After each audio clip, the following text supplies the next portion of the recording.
para a gente começar. Está aí a imagem. Abraçar a fé cristã não implica cometer suicídio intelectual. Abraçar a fé cristã não implica cometer suicídio intelectual. Muito interessante essa frase. Está escrito ali embaixo, deixa eu ver se eu consigo enxergar.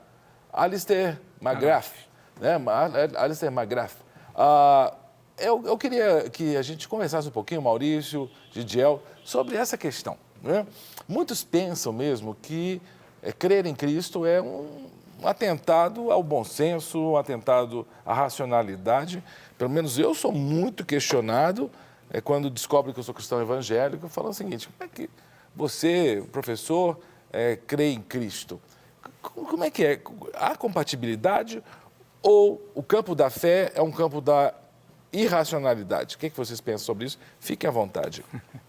Tem uma frase que eu acho que é de Augusto Nicodemos.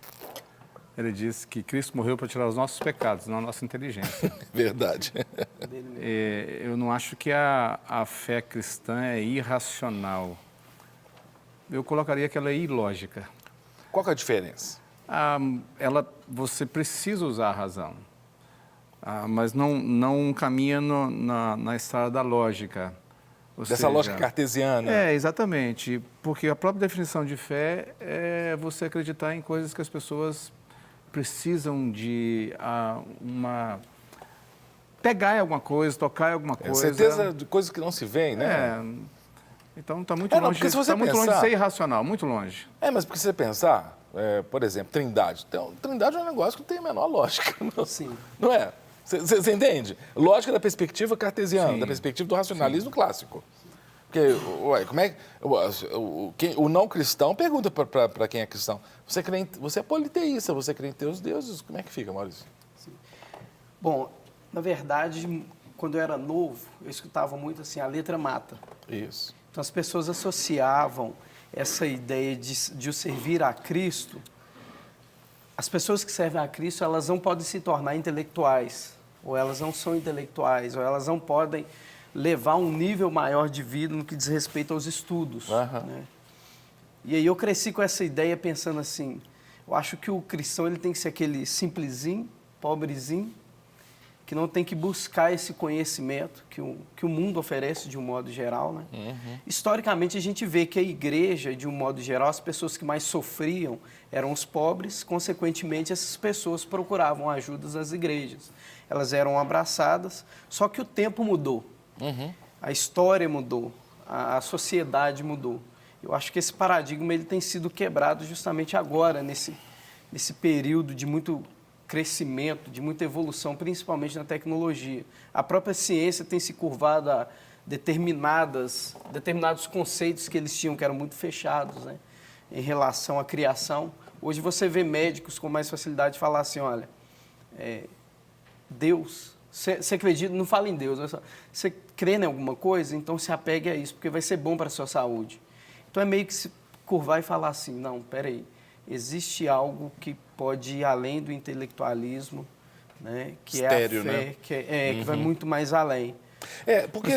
Desculpe interromper, Cássio. Essa frase faz sentido dependendo do ponto de vista que ela é analisada. Você diz abraçar a fé cristã, a frase que está lá... Essa frase, porque a gente percebe também que há algum tipo de liderança que exerce uma manipulação em cima de um grupo de pessoas. Sim. Que é muito conveniente, né? É conveniente. Agora, a fé bíblica, a fé cristã bíblica, ela proporciona à pessoa a oportunidade de pensar, de usar a inteligência que Deus deu. 12, a palavra que aparece lá, o adjetivo do culto é que ele seja racional. Então não é uma agressão à inteligência, mas pelo fato de existir manipuladores que não incentivam as pessoas a pensarem a fé. Tem um livro, acho que John Stott, Crer é também pensar. E pensar também é crer, né? Essas duas coisas caminham junto. Então, você vê uma frase dessa escrita por Alistair McGrath, que é um dos teólogos mais interessantes que eu entendo desse momento. Os livros dele são muito inteligentes, os argumentos dele são muito inteligentes. A gente pega uma pessoa como o apóstolo Paulo, que chega para os Coríntios e diz: eu poderia discutir de igual para igual para vocês, eu tenho conhecimento acadêmico para isso. Então, não vejo que é um assalto à inteligência, muito pelo contrário.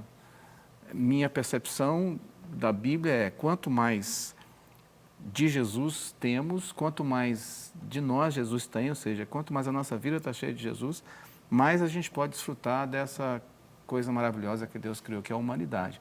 Quanto mais perto de Cristo, quanto mais de Jesus nós estamos perto, mais humanos a gente pode ser, mais inteligentes a gente pode ser. Parece que na Bíblia, inclusive, você tem referências do Antigo Testamento, né? Sadraque, Mesaque e Abednego, parece que eram referências, né? Daniel. Daniel. Né? Pessoas cultas, né? Estudadas. É interessante, porque o que eu entendo, lá em 1 Pedro 3, quando fala assim que a gente tem que saber da razão da esperança que há em nós, não é? É uma questão intelectual. Quando você fala saber da razão, não é falar assim, eu creio porque eu creio. Não, você tem que saber em que você crê, em quem você crê, por que você crê. Ela fala que a gente tem que estar aptos justamente para quando a gente for cobrado a respeito dessa razão da esperança que é em nós. E essa aptidão vem justamente com a parte intelectual da fé. Né? Embora ela seja irracional, né, a fé ela tem sua parte intelectual, para você entender os processos da fé. Eu não sei se eu estaria sendo muito grosseiro ao dizer que boa parte da nação evangélica brasileira poderia ser colocado no nível de analfabetos funcionais a respeito das Escrituras. Então, se eu declaro uma fé em Cristo e pouco conheço dele, se eu declaro uma fé em Deus, o Todo-Poderoso, pouco conheço dele, puxa vida, eu estou abrindo espaço exatamente para que essa frase tenha sentido. Porque eu posso falar, e eu tenho para mim que em determinados momentos é melhor você falar pouco para você não falar besteira. É verdade. Mas a Bíblia está ali. E a gente, às vezes, como cristãos que proclamamos uma fé cristã, nós sabemos pouco falar a respeito até da história da Bíblia, até da história do povo que está na Bíblia. Então, por vezes, nós damos motivos para isso, por não usarmos a inteligência para esse fim, que é conhecer Deus, para que Ele possa se tornar conhecido através das nossas palavras também. A igreja, de modo geral, ela aprendeu a ouvir aquilo que é ouvido nos fins de semana, principalmente nos cultos de domingo, embora para casa como se aquilo fosse a verdade absoluta. Não que os pastores, de um modo geral, porque a gente vê que tem muitos pastores também, que de certa forma eles semeiam palavras que quando a gente vai ver na Bíblia, são verdades, são verdades, mas que o povo não tem aquela curiosidade de pegar e ir um pouco a fundo a respeito daquilo. Por exemplo, eu cresci numa igreja muito simples, jovem, ficar é pecado, aquela ideia de ficar é pecado. Mas eu não me lembro de ninguém parar para pensar ou perguntar assim, por que é pecado? Eu vou estudar para saber o porquê é pecado. Porque quando chega alguém para pedir razão, não, mas por que é pecado? Como é que você vai falar com o ímpio? Por que é pecado? Não sei. Eu fiquei sabendo, alguém falou. Isso cria aquela ideia assim, são os alienados. Alguém fala, ele ouve, é aquilo e pronto. Né? É uma tradição religiosa evangélica ou protestante evangélica. Sim, nós temos também, interessante, quando você vai estudar a carta de Tiago, ele diz assim, tem tipos de fé. Às vezes nós descansamos em cima de algumas que não têm firmeza. Aí ele está falando, você precisa ter uma fé que aparece. Você tem fé? Ok, mostra a sua fé. A questão das obras, né? Pois é, mas aí é uma coisa que eu não acho que é incoerente o que a gente está falando, porque eu preciso inteligentemente mostrar a minha fé. Eu li uma frase que eu achei muito interessante. A nossa fé, as pessoas não conseguem ver. Deus é que consegue ver a nossa fé, mas as pessoas conseguem ver as nossas obras. Isso. Sim. A justificação é pela fé. A confirmação dessa justificação é pelas obras.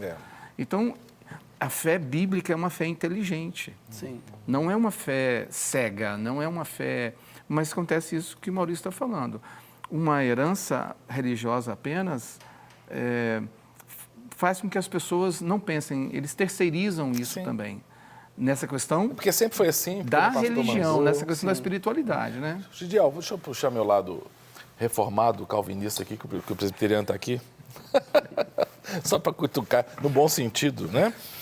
Olha que interessante, porque você falou a questão da nossa intelectualidade. Uma coisa que eu tenho aprendido na experiência é que, por mais bem elaborado seja a nossa defesa do evangelho, seja na apologética, seja no evangelismo, de fazer um evangelismo inteligente, de explicar intelectualmente os fenômenos da Bíblia, reformadamente, calvinisticamente, eu creio que depende do toque do Espírito Santo, porque essas coisas se discernem espiritualmente.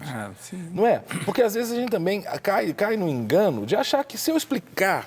Eu lembro que alguns projetos de evangelismo que eu fiz quando adolescente, jovem, era quase assim, não, a pessoa vai aceitar, não tem jeito de não aceitar. Aquelas 4 leis espirituais. Sabe, que é a coisa que você cerca a pessoa... Método, né, cara? Você cerca a pessoa e não, agora eu vou aceitar. Meu vizinho uma vez me questionou essa questão da trindade.